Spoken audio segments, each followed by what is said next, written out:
And we're at the start here for the Britannia. Men's club Cox Forward. You've got Thames Rowing Club on the left of your screen, up at the Berkshire Station.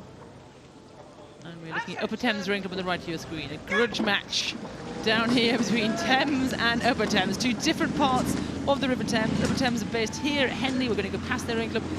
Thames Rowing Club are based in Putney, about 30 miles down the road into London.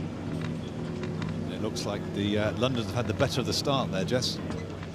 Quite an aggressive stroke, but they seem to be up.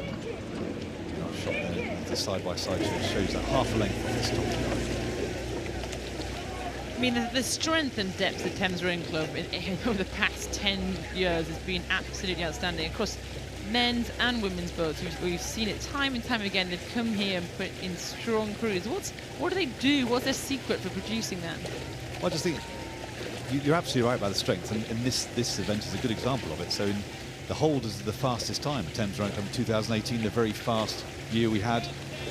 They've got a long history in all the men's and women's events, particularly the men's one. I remember fondly the final of the Thames Challenge Cup final between Thames A and Thames B not so long ago. But it's the combination of everything. It's the people how they run the event. It's the athletes, sorry, they run the club. It's the athletes, the ethos of the club. And once you get that building and the right coaches, once you lead to the success that they've been enjoying in past years. Success is certainly breeding success there for the Thames crew as they're approaching the barrier. Broken a little bit of clear water. So when I talk about clear water, we talk about overlapping. There's when the boats you get slightly overlapped, when you want that clear water. It feels like you're, snapping elastic band, just releasing that and get a little bit of clear water. It means the crew behind, when they might glance over or the cock looks over, they really have to peer over their shoulder to see you, and that is it's not a great situation. It's great if you're in front, but it's not great if the other crew cannot see you and just see your puddles coming down beside them. Or even worse, when you can't see their puddles and you can't, and that's really bad news. But Upper Thames, again, trying to keep up with it. They'll get a boost. They go past their clubhouse. Their clubhouse has just gone past halfway down the course. Interesting, it's one of the old sites for the regatta itself. Used to keep the booms that lines the course down there when the club was formed, 1963, I think.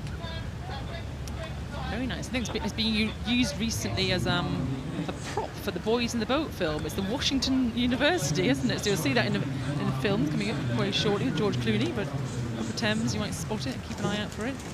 As we come here to a live shot of Thames really eking out their lead. As we've seen some crews recently dropping their rate, their strokes they're taking per minute.